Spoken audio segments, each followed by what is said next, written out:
Welcome to the Brady Marcs Podcast with your host Brady Yashia from Brady Marcs Buyers Advisory. Enjoy discussions with a variety of guests and pioneers from diverse backgrounds, each sharing their unique perspectives on property, business, industry and more. Today we'll be chatting to Thomas McGlynn. Thomas is the Chief Executive Officer of BresicWhitney, one of Sydney's leading independent property groups. With nearly 2 decades of experience in residential sales, auctioneering and strategic leadership, he has built a reputation as a respected voice in the industry. Before taking on the CEO role, Thomas held key leadership positions at both McGrath Estate Agents and the agency and has personally called thousands of auctions across Sydney.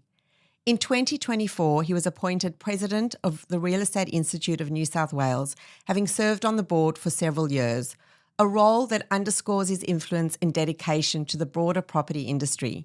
Thomas is known not just for commercial success, but for his grounded and humble leadership style. He's passionate about mentoring the next generation of real estate professionals. We are so excited to have the opportunity to hear from you. Welcome, Thomas. Thank you so much for having me. It's a pleasure. BresicWhitney has built one of the most distinctive brands in Australian real estate. What has been the driving vision behind that? Well, I think there's a lot of things. The business has been through, a number of different iterations, but the number one thing that's kind of been consistent across that time is that we've really attempted to be consumer-centric, and we've really tried to improve the experience for people that are out buying and selling. And that's been part of the DNA of the business, all the way back when Shannon and Ivan founded the business in the early 2000s. So I think that has really instructed the decisions that have happened in the business over its 23-year history. And that's something that I think is fairly easy to say, but as you know, in our industry, people tend to be quite agent-centric rather than consumer-centric. So yes. I think that's been a big part of it. And it's been a business that has had so many great people work within it, and a business is a sum of all of its people. And so I think there's been some wonderful people in the organisation that have driven it and helped grow it over the years. It's the people that make the culture what it is. Always. Yes. Always, yeah. So for the listeners out there that are not aware of your personal real estate journey, could you please take us back to the beginning and tell us how it unfolded? Yes, well, it's coming up to my 20th year in real estate, and I've been lucky enough to work, across a lot of Australia.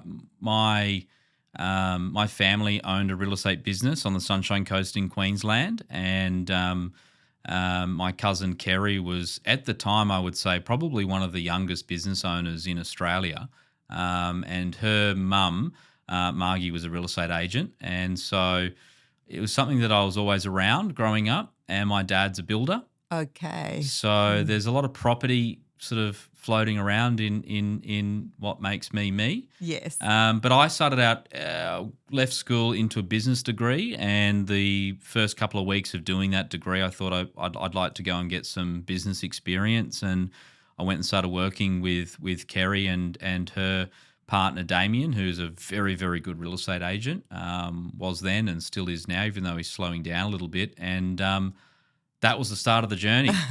So I think I was probably one of the first generation of people in the industry that made a conscious decision once leaving school to get into the industry. At that particular point in time, back in the early to mid 2000s, and even before that, many people fell into the industry, and you often hear that when you hear people speak.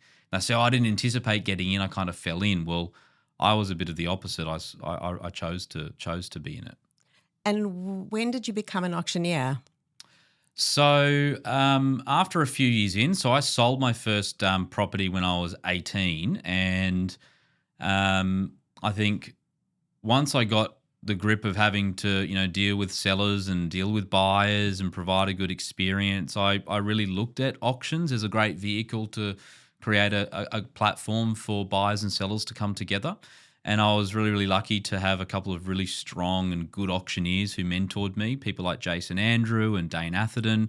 And I really got the bug then. So I started calling auctions internally, my own auctions. Okay, yeah. Which was interesting. Hence why I probably recommend to people today that it's not great to call your own auctions if you're an agent. And then the global financial crisis really became something that I found difficult to navigate as a young agent, having very difficult conversations. Now, at this point in time, this is up in Queensland, and Southeast Queensland in particular was hit very, very hard in the GFC. You know, property prices were down 30 and 40%, and Yes. not down on what people had,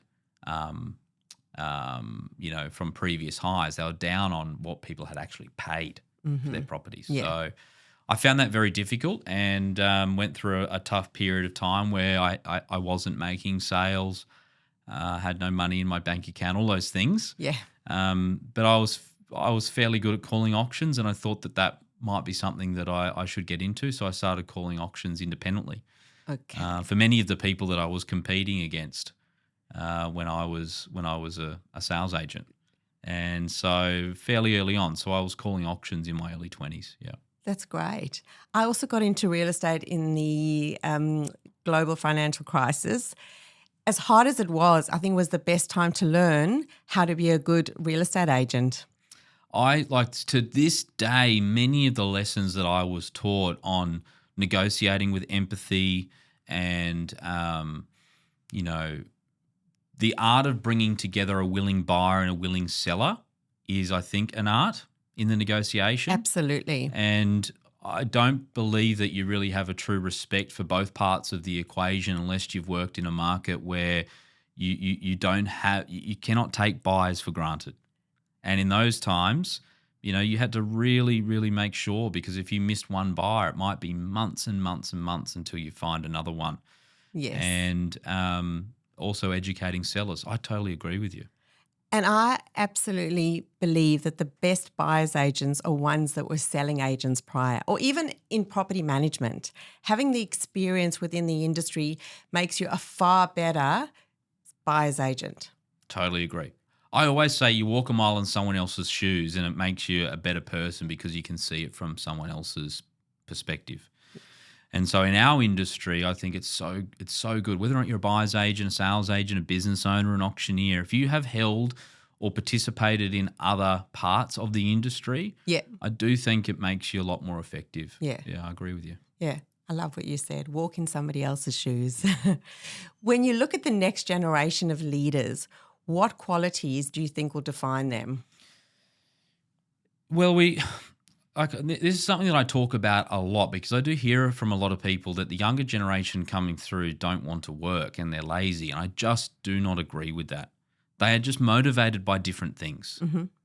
And if you can tap into that, they will be really committed, really loyal, and the next generation coming through now, people in their 20s, can be a great asset to your organization. So for me, it's about developing a coaching mentality and looking for reasons not looking for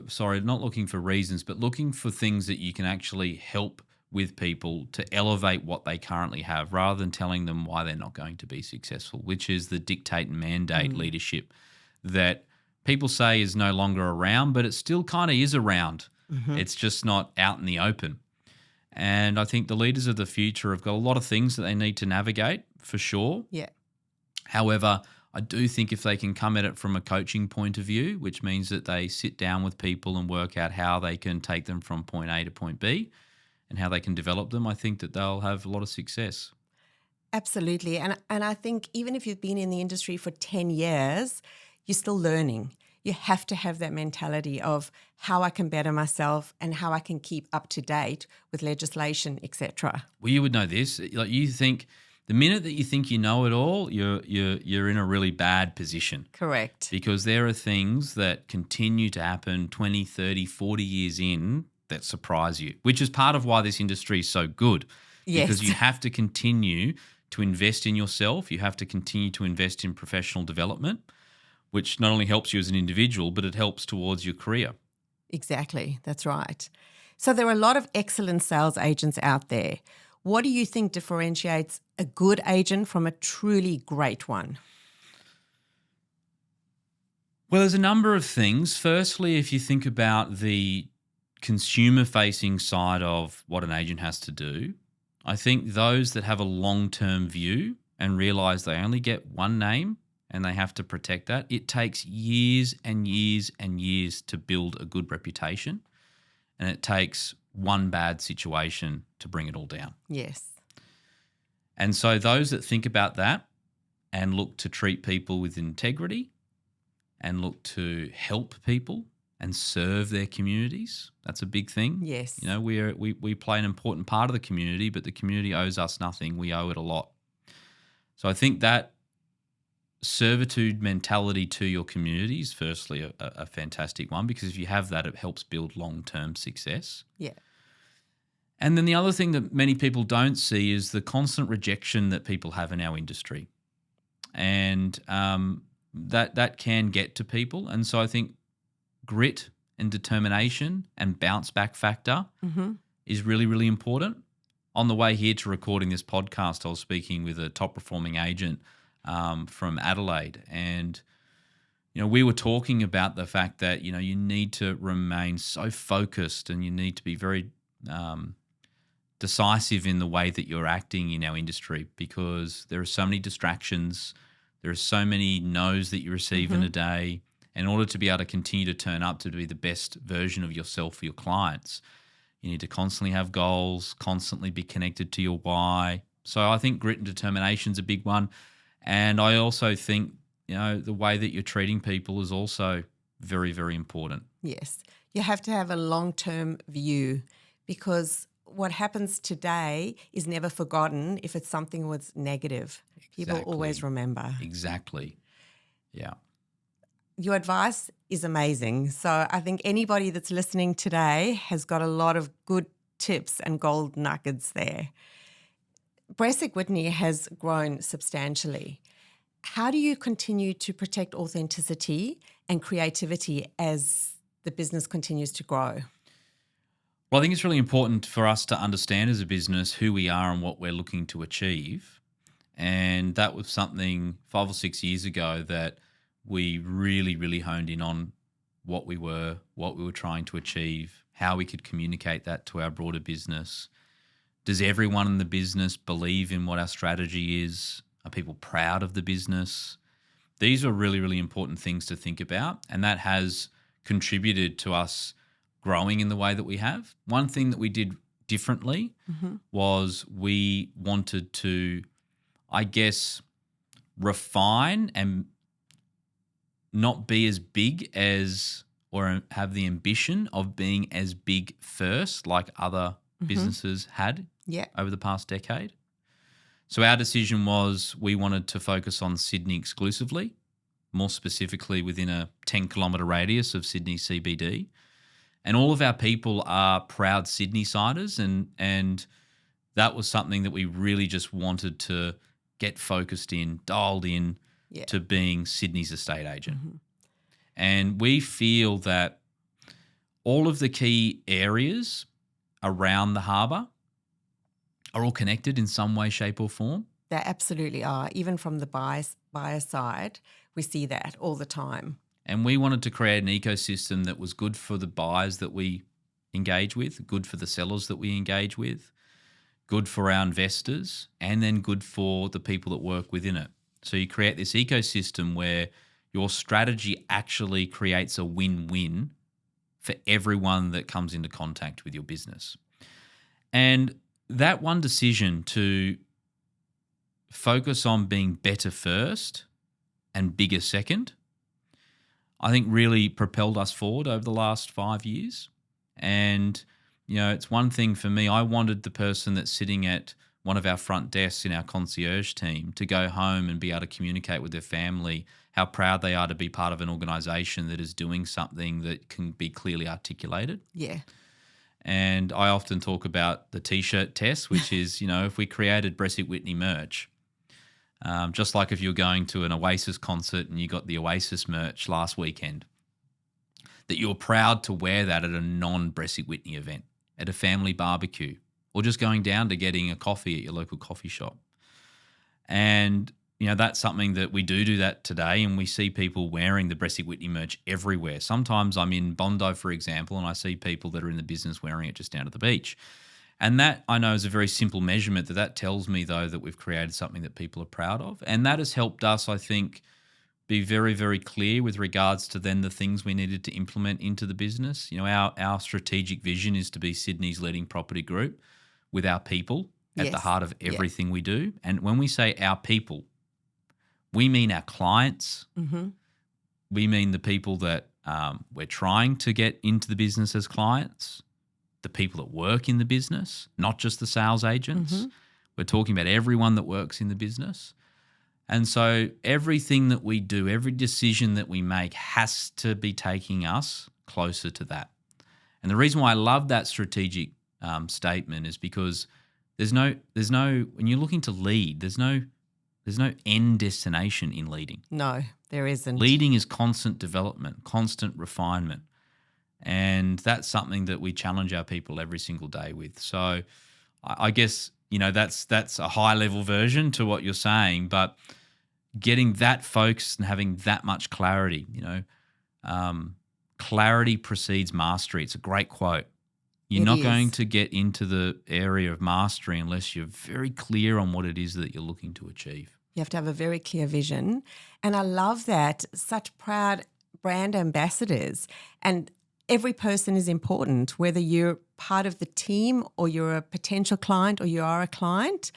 That's incredible. Yeah. And it does shine through, I might add. Oh, thank you. So Thank you. I think that anybody that wears or carries the brand walks around with their head held high and is excited to go to work. Yeah. That you don't see that with all real estate brands. Well, that's it. I want everyone skipping to work. Yeah. Because we work so much, so if people are going to commit themselves to a business, I want them to at least have enjoyment out of that. And that's a challenge for us to continue to do that. I always say to clients and to my team, we have to have fun along the way. Yeah, exactly. Love that. So looking back at 2025, the property market has been very interesting. Lots of micro markets, some exceptional sales prices, some properties that have struggled to sell. What's your take on what 2025 has been, and how do you see 2026 looking in the Sydney property market? It's a good question. I agree with you. It's been a little bit like a heartbeat this year, up, down, and very difficult for both buyers and sellers to look at the trends because there has been some outstanding results, and then a similar sort of property only 2 weeks later is sold for something you go, I don't know, that seems to be very good buying. So I think the big thing you're looking at Sydney, if you're looking at it from a macro point of view around Australia, we did very, very well through that COVID boom. Mm-hmm. A lot better than what a lot of the other capital cities did. I'm not saying that they didn't do well, but our median price in Sydney rose dramatically. And I think many sellers and buyers, but sellers were really, really looking forward to more interest rate cuts this year than we received. That's correct, yeah. And I think many sellers were hoping that the interest rate cuts were going to come, which might therefore increase prices. Now, I know that there has been information that has been shared that showed that by and large Sydney property prices have increased this year. But if you then put a bit of a microscope over that, there are a lot of pockets in Sydney, some of the better suburbs, that have actually seen slight price declines this year. And the Reserve Bank is in a really difficult position now because one interest rate cut, even two interest rate cuts, is not going to have the flow-on effect to the Sydney property market in the same way that it has had to Melbourne, to Adelaide, or to Brisbane. Now, if they cut rates even further, those other markets will be hard to slow down. Yes, very slow, very hard. And so that's why I think we're most likely not going to see an aggressive policy on rate cuts into early 2026, even throughout 2026, like many people anticipated in 2025. So I think we can expect more of what we've seen in 2025, which is for the savvy seller and the savvy buyer who studies the market and understands the market, there are great buying and selling opportunities. And for the buyers, for example, that have a professional working for them from a buyer's agent point of view, I think that if you have a great buyer's agent on your side, you could find some great buying opportunities. Yes. And equally, if you have a really great professional helping you on the sales side, I believe that you'll be able to get, a fair, it might not be a record, but it'll be a fair and reasonable price. And the one thing that I've seen at the back end of this year is, and we've talked about this before, you and I, the total listing volume is starting to grow. So new listings to market is not huge, but clearance rates are coming back slightly, which means that we've got more property staying on the market. But unfortunately, what that means is there's a lot more property that's slightly compromised or has some limitations on the market. Yeah. All of the blue chip or A-grade real estate, as you'd say, is still achieving very good prices. And they always will, though. Yes, exactly. But the properties that have slight limitations, there is more and more of that property staying on the market. Yes, and we're seeing that a lot on the buy side. Yeah, and there might be some great opportunities for buyers there because they can buy properties that have slight limitations, make some improvements, and turn it into a property that doesn't have those limitations and do fairly well. Yeah. But I do think we're going to be in a market that is going to be fairly stable, both from a buyer and seller point of view, in early 2026. And if we start to see the rates come down slightly in 2026, we may see some increased energy from a buyer point of view. But by and large, I do think the current clearance rates do not tell the full story. I think buyer depth is being tested slightly in certain areas of Sydney at the moment. And I do believe that we are going to see quite a lot of properties remain on the market leading into Christmas. Yes, I think that we'll certainly have more this year than we did last year. Yeah. So I'm looking forward to 2026. So it will be very interesting to see when people come alive, whether it's going to be early January or mid-January. Exactly. Yeah. So we'll just have to wait and see. Buyers are far more educated today than before. However, they're still making mistakes. What's a common mistake that you see buyers making? I think buyers a lot of the time are focused on product knowledge. So they're focused on looking at the sorts of properties that are out there, the architecture, and they're not as connected to market knowledge. Now, market knowledge, I think you can get out there and find out.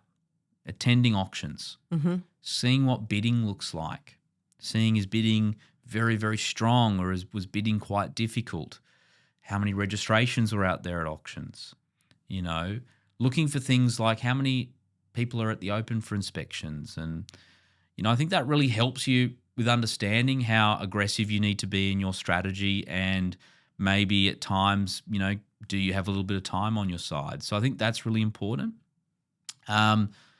Like anything, which is why, I think a lot of people that are quite time poor do employ good buyer's agents because there is a lot that goes into the research of understanding what you're looking to buy.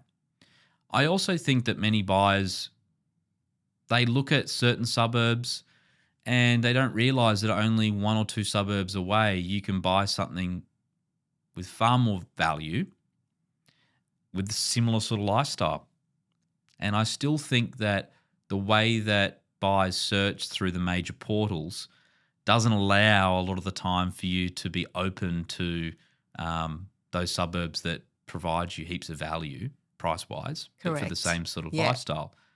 And I think that's something that I think many buyers need to look at. But by and large, I would say that many buyers are a lot more educated and a lot more informed now than what they've ever been before. Exactly.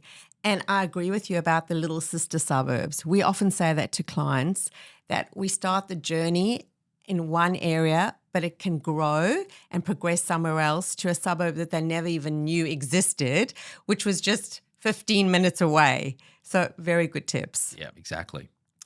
Talking about buyer's agents, there's been a significant growth in that space over the last 2 years. How do you think the dynamics within the real estate industry has changed with more and more buyer's agents? I actually think it's very, very good. I think the more buyer representation that we have is really great for the industry. I think both from a sales side of things and a buyer side of things, the more professionalism that we have in the industry and the higher standard that we have with the way that everyone in the transaction is served is only good for the industry and good for the consumer. And I do think there are a lot more buyers agents around now, and that's happening around the country. And I do believe that the dynamic between buyers agents and sales agents is by and large really, really good. I know for myself personally, I've got a very healthy relationship with all of the prominent buyers agents in Sydney, and I think that's fantastic. And I always love creating an environment where people have a win-win. And I think it's good for both owners and buyers to have professionals collaborating to create a win-win outcome. Yeah, I agree. Relationships are so important. Yeah. So for somebody wanting to enter the real estate arena, what would your advice be to them? I think mentors are absolutely everything when it comes to how you enter the industry, how you improve in the industry, and who you look to align yourself, even from the very beginning of your career, is very, very important. And so for those that will think about getting into the industry, I think that first step of working hard, making the calls, going out and visiting, open for inspections, understanding what the different avenues are to get into the industry. You don't need to go straight into an associate role or straight into a buyer's agent role. Property management, for example, is a great space to get in to learn the industry. Leasing, a good stepping stone. Yeah, whether it's in a leasing role. So firstly, I would do your research on who you're looking to go and work for.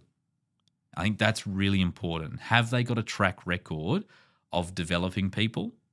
And are they someone that you could see yourself almost replicating into the future? I think that's really, really important. I know myself personally, I've been very fortunate to have some really great mentors over the years. And I don't think if I had those mentors, I'd be in the position that I am today. But that just didn't happen by chance. I sought those people out. I asked them for a cup of coffee. I asked for advice. And I still do that to this day. That's very important. So that's what I'd really encourage people to do. So would you say leaders are born or built? I think there are a lot of people that have got natural ability to lead. And there's this whole notion of, does talent matter? So does born talent matter? Yes, it does, to a point. Because at some point, everyone has to work at it, whether or not you're born with it or not. And that's something that Roger Federer talks about. He talks about, well, was he talented? Yes. Was his talent good enough to get him to a certain point? Yes. But to become a 20 Grand Slam champion, he had to work at it. And I do think for those that are out there that might not have been born with certain gifts, that's fine. I think everyone can work at things that put them in a great position to lead. And sometimes, leadership is not about the way that you talk. Leadership's about actions, and it's about the standards that you set for yourself and the people that are around you. And they're things that, talent that you learn through school, or the people that were just good at everything at school, they're going to have to learn at some point as well. That's right. Exactly right. I love that. So as we've just discussed, success doesn't just happen overnight. You've got to be disciplined. So what does your first hour of the morning look like? Well, it's changed for me in recent years because I've got a 3-year-old son now and he's very energetic. And, the morning time is a great time for me to be able to engage with him and to engage with Angie, my partner. And previous to that, though, I was very, very clear, and I still am. It's just slightly different now because, with a kid, you just don't know what's going to happen. Yes. But I certainly do like to have a rhythm with the way that I get up, get ready, have my suit ready to go. I'm very I guess, monotonous when it comes to that. And how can you build structure into your life so you don't have to worry about certain things? Yeah. But I try not to let it get to a point where it consumes me as well. Yeah. That's one thing I've had to work on is, not letting myself get down when my structure has not, happened in the same way that it should. But I definitely think for myself, the morning ritual, who I speak to first, who do I need to get information from first in the morning? Am I leading with positivity in the morning? Am I talking to myself with kindness? All those things is a big thing for me. And I guess I didn't really know it, but I guess that's a form of meditation, and that's a form of structure that many successful people use. Yeah, I love it. It's so good. Yeah. So if you weren't in real estate, what do you think you'd be doing? I don't know. I mean, it was really interesting for me when I finished my university degree and I was selling full time at that point. All of the business professors said to me, "Aren't you so happy now that you finished your degree and you can get out of real estate and become an investment banker?" And I took a lot of offense to that when it was said to me at that time. Yeah. And what makes me really proud of our industry is that it's really developed in that time that people finish their university degrees and then want to get into real estate. And that wasn't happening when I first got into it. And so I don't know what else I would be doing. I love leadership, and I think if I wasn't leading sales teams and my role as the president of the Real Estate Institute of New South Wales, I would still be looking to provide an impact in one way, shape or form from a leadership point of view. I think leadership comes naturally to you, and people are lucky to have you as their leader. Oh, thank you. I mean, I have been in situations before which I don't know if I would have been able to get through them again once going through them. And there's a Ryan Holiday writes about stoicism, and he's got a great book called The Obstacle is the Way. And I've really, really, really lent in on when there's been challenges. I've really lent in on them. And I think that's made me a better leader. Like what you and I were talking about at the top of the podcast around walking a mile in someone else's shoes. Yes. That is one of the biggest things that I pride myself on is my ability to understand where someone else is coming, even though it might not be my experience. Because it doesn't matter how flat you pack a pancake, there's always two sides. Mm-hmm. And I think my experience of being involved in so many different challenges, good and bad, has actually made me a more relatable leader. Yeah. And that's what I'd really encourage anyone that's looking to be a better leader is that, unfortunately, it's never going to be just an easy journey. No, and you have to convince yourself that the turbulence that you're in is necessary to be better. That's how we grow. Yeah. So changing the topic a little bit, but still on leadership, how do you balance ambition with contentment? Well, I think you have to have goals. I do really believe if you achieve one goal as an individual and you don't realign quickly to your next goal, it can be a tough journey in that bit where you're not realigned. And it does not matter how big or small your goal is. It's very important to know, okay, well, in 5 years' time, what's an ideal situation look like for you in your life? And that can be different for different parts of your life too. Absolutely. Like I just said, I've had to realign some of my goals and what we want to achieve as a family being a dad. And so I'd really encourage people to get clear on who it is that they want to be and what their why is. Mm-hmm. And it has to be your own.